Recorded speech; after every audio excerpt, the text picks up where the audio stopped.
Mike Todd is from Transformation Church. So excuse me, I'm still dealing with like allergy stuff. If you don't know who Mike Todd is, he is the pastor of this church called Transformation Church, and he had a Easter service called, it was like a whole production, and it was called Ransom. And so the clips that were put out were like parts of the service. And so the clips were like the parts where it looks like it kind of told the story of the gospel, right? And, you know, resurrection and everything. And so it was like people were putting out clips of pieces of the, oh, where am I? Oh, I am driving. I'm on my way to Georgia. Yes, so I'll be away for a couple of days, like 2 days. So I'm going to Georgia. Yes, but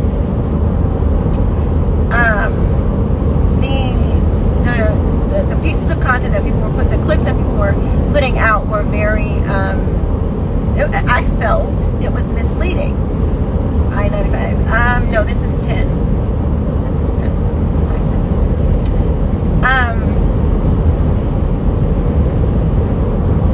It was like, it seems as though there was a whole story that was being told. It is what was happening. There was a whole story being told of, you know, the gospel, the resurrection, why we need Christ. And so, when you're just putting out these pieces of content, then it's just like seemingly negative. So it was like pieces, it was clips where it was like these 3 girls, they were like, girl, my booty is this. They were talking about butts. I mean, they were talking about bodies, and it looked very bad. Like it was dark, and they were dressed in all black. And then there were clips where there was like songs like by Beyonce that were played. It had a whole production. They were dancing and singing, you know, to all this stuff. And so I'm watching this, and I'm like, you know, looking at clip after clip, and I'm just like, oh, let's see what this country. I'm still needing to know what happened. Okay, so I'm explaining now. I can't really see your name, but I'm explaining what happened with Mike Todd. So it appears as though like there's this Easter service, and there's this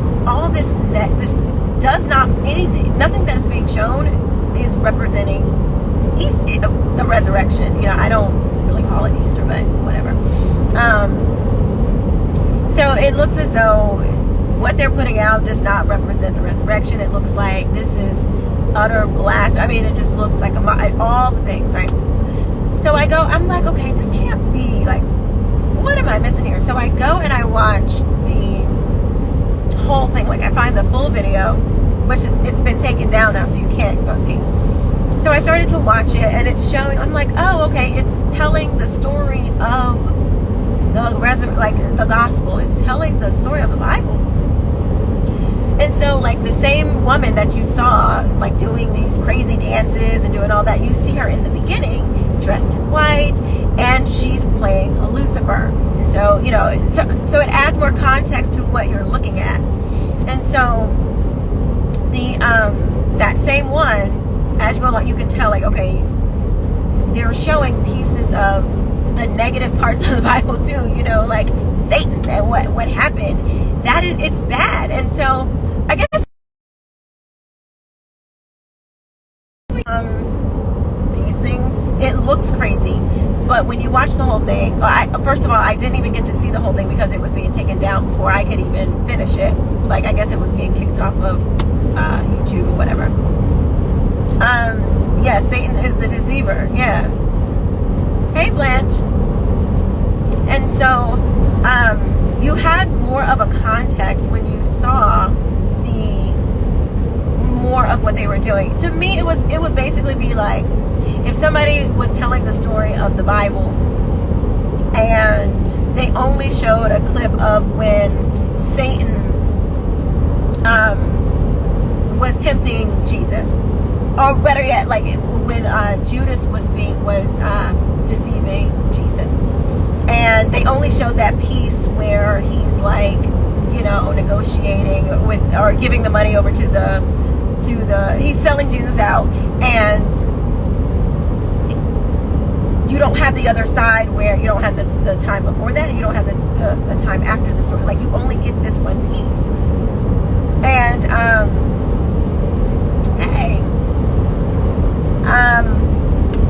so it was just really, I felt like the clips that were being put out were really were misleading.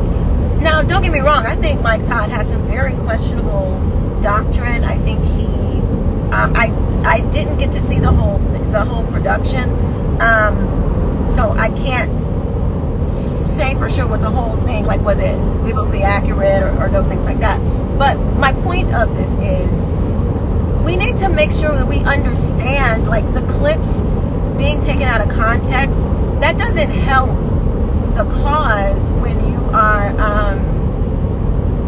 when you're trying to show that someone is in error, or when if someone, let's just say someone is teaching heresy, but when we who don't wish to do that, when we take things out of context and don't see the big picture, it doesn't look good for those who are trying to do the right thing either. And I'm not saying that the whole thing was right and good, because I honestly didn't see the whole thing, but it definitely gave more of a context of, like, what was going on when you saw that he was telling a story and we just saw the middle of the story. You know what I'm saying? So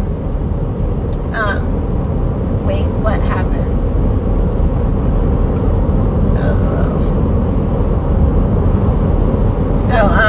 So I'm talking about Mike Todd and Easter service thing where he puts on a show, and people were showing clips of it that, I mean, the clips were terrible. It was bad. And he himself said, well, this is what I hear. I didn't actually see this for myself.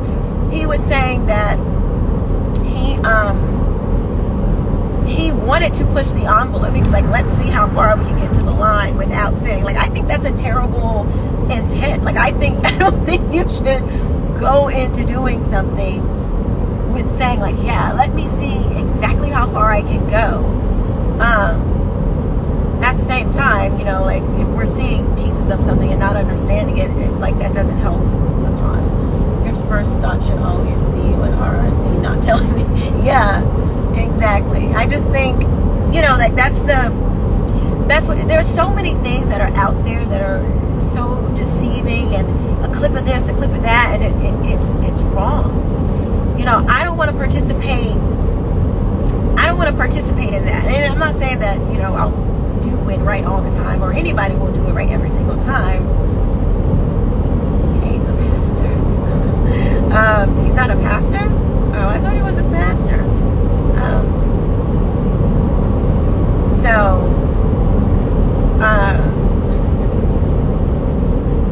He's doing a performance.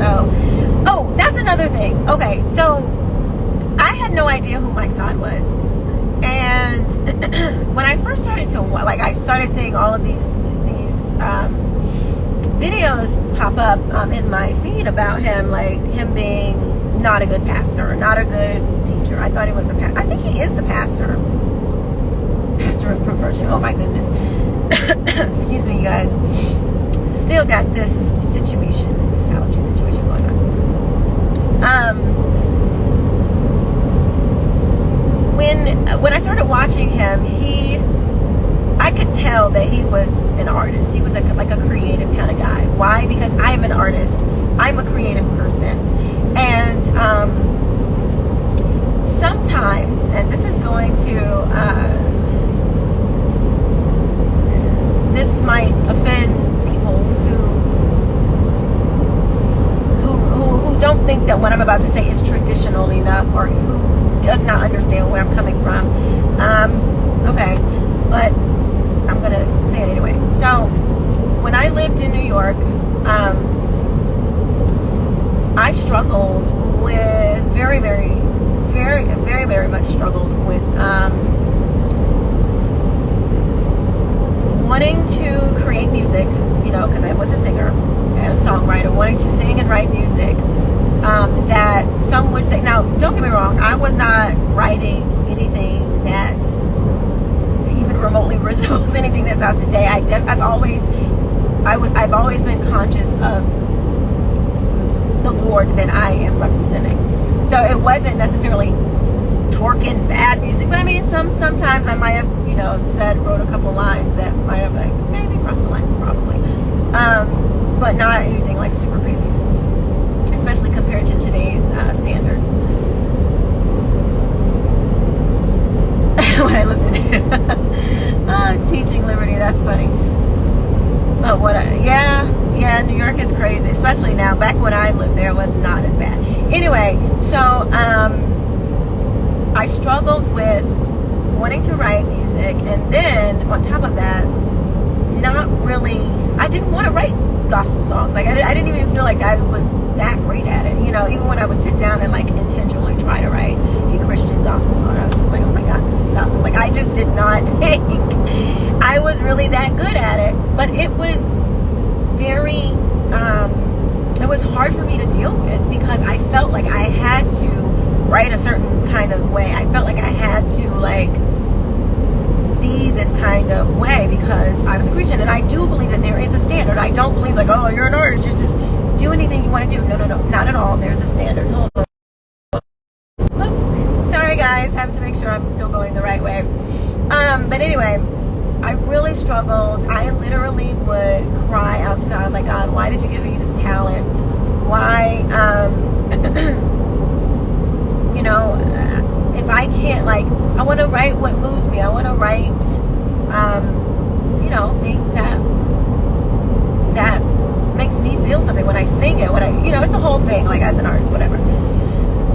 And so it was a struggle for me. I cannot imagine going through that struggle, and those nights when I'm crying out to the Lord, and somebody coming on top of that and saying, you should be writing gospel as a Christian person, like just beating that into my head. Like I can't, when you're already being so hard on yourself, and then other people coming along and saying, no, yes, that's right, you are terrible. See how terrible you are? I'm grateful that that did not happen to me, because I think that would have really kind of pushed me in a wrong direction, probably more away from God and not to God.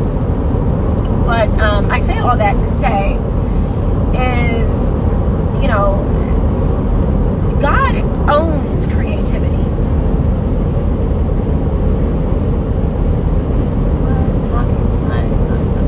Oh, okay. God owns creativity. He owns the idea to create art and work that moves people. Obviously, it's supposed to be according to His purpose and His will, and that's what you should strive to do.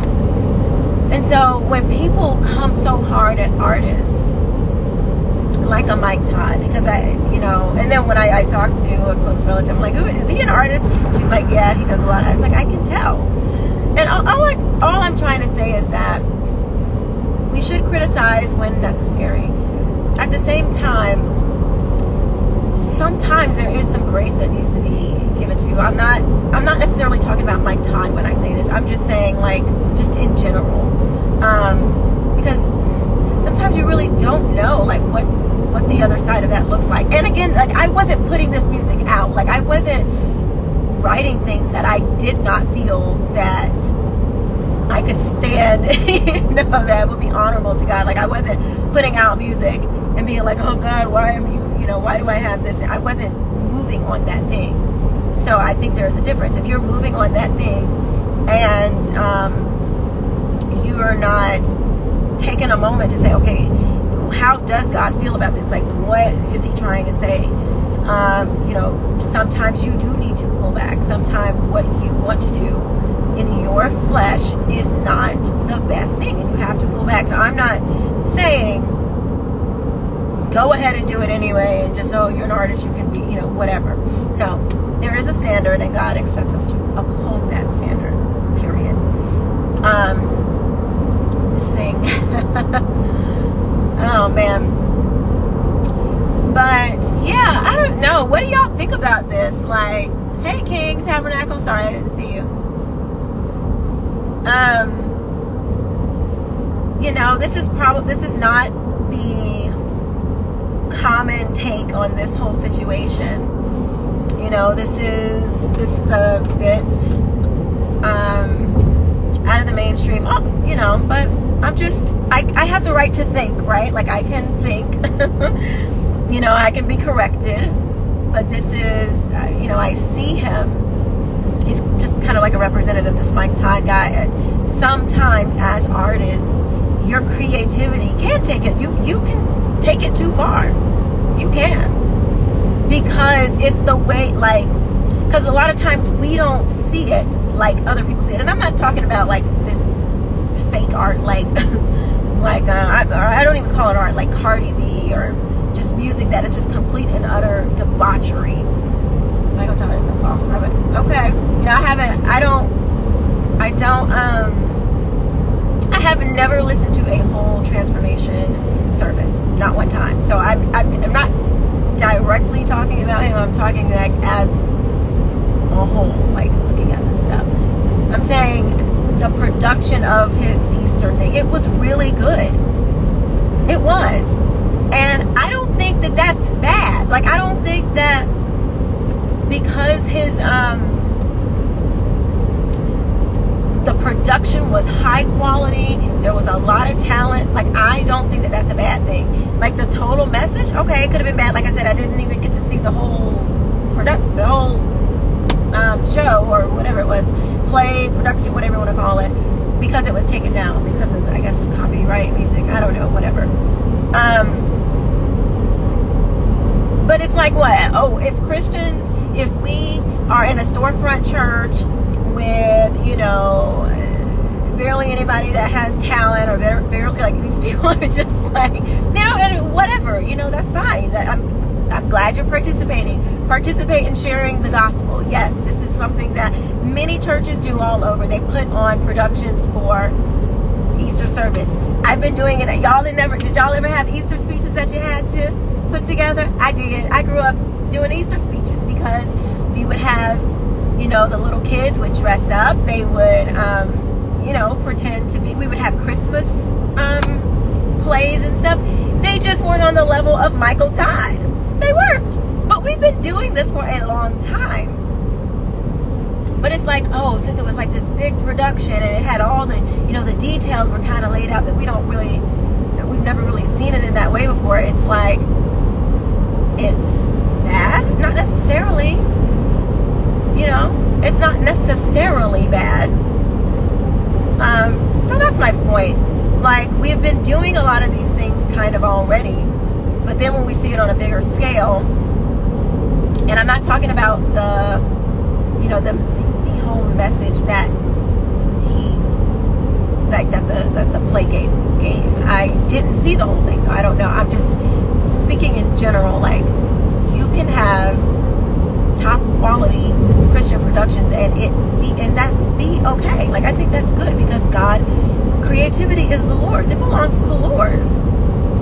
I don't think that, you know, does the world get to only pervert God's creativity? I think that's whack. The world is the one that gets to pervert God's creativity. They can have all these high productions of a Beyonce concert, of, you know, being lit up like it's something to behold. But we as Christians can't honor our God with his stuff in the right way? I think we should. We in the Bible study, Keisha, where? Yeah, I'm traveling right now. Yeah, but you know, and I'm not trying to make excuses for anybody who crosses lines. I'm not trying to make excuses for any, you know, pastors who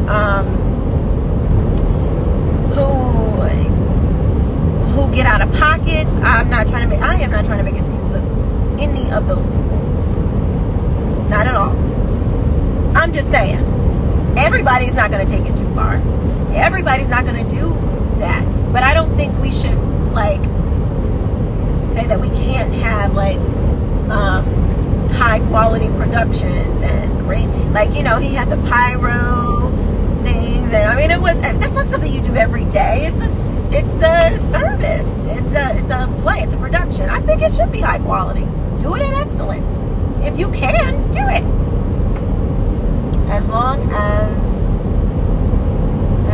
controversial topics of the Bible and performance represents the condemning of sin and immorality is good, but not controversy that supports sin and immorality. Correct. Solemn, I can't say green, is that right?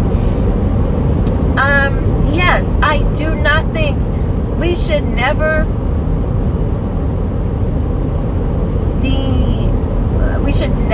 do anything for that looks like the world. And what I mean by that is, because some people are like, well, he had the fire, you know, he had the fire, and that is the thing that looks like the world. Not to me, because just because you have the you know, the lights and the camera, you know, all the, like a high musical production. Music belongs to the Lord. All of that, the ideas of the, you know, of those types of things, like fire coming up from the floor, and you know, all the different lighting techniques and all those things that, you know, really it's entertaining. It's not a bad thing. It's bad when the content, it's the content that is the thing. What was the message? What was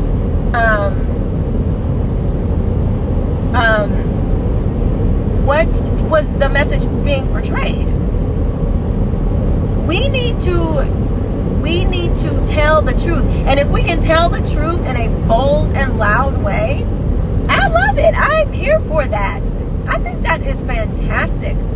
But it should be rooted in truth. It should be grounded in truth. I hope to get to see a movie this weekend called Nefarious. A guy named Steve Deese. Have you guys heard of him? I dig this dude. His name is Steve Deese, and he put out this movie called Nefarious. Now, when you have to listen to him talk about why they created this movie. It's powerful. Now, to some, it's going to seem like, oh, this is a rated R movie, and it's not proper to be, you know, done by Christians. I disagree, because the intent behind this movie is because young people have so kind of bought into this whole, their, you know, this demonic activity. You know, you have this rap music now. They they say they're on demon time. Yeah, they say they're on demon time. You know, you got the Lil Nas X and all his foolishness. You have all of these young people who the enemy, I mean, their parents, you know, and the enemy, like, just not having a watch over your children.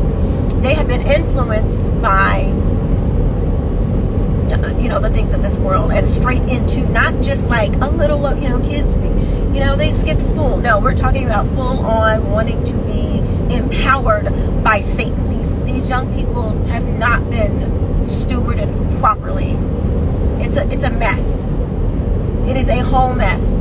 It's not just hip hop. It's not just one genre of music. It is all over the place.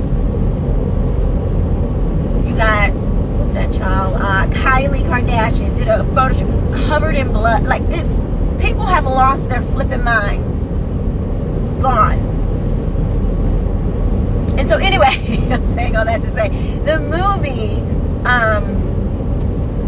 shows this guy who, anyway, I'm not going to tell you. I haven't even seen it yet, but just go watch the trailer. It's supposedly kind of like a scary movie, but the goal is to make something that children will understand what demons are, what Satan, what you're really dealing with. Don't play with this stuff. That was the goal of the movie.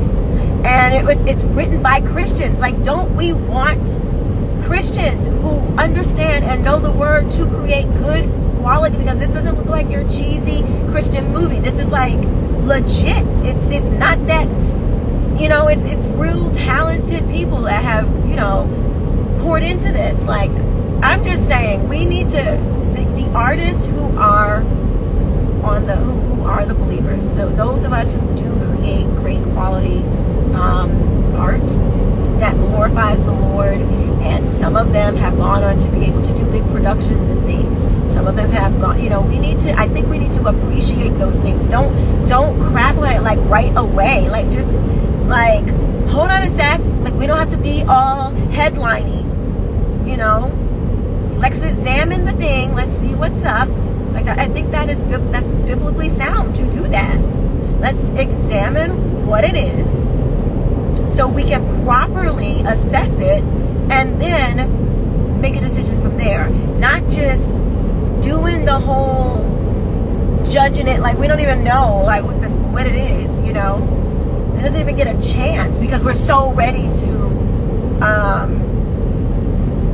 shut something down because it doesn't fit the normal, you know, thing. Well, look at what is going on. Like, I think we have long passed the time when we need to just be normal. Like, no, I'm sorry. We need to be normal. That's not what I'm saying. Be normal. Like, be normal.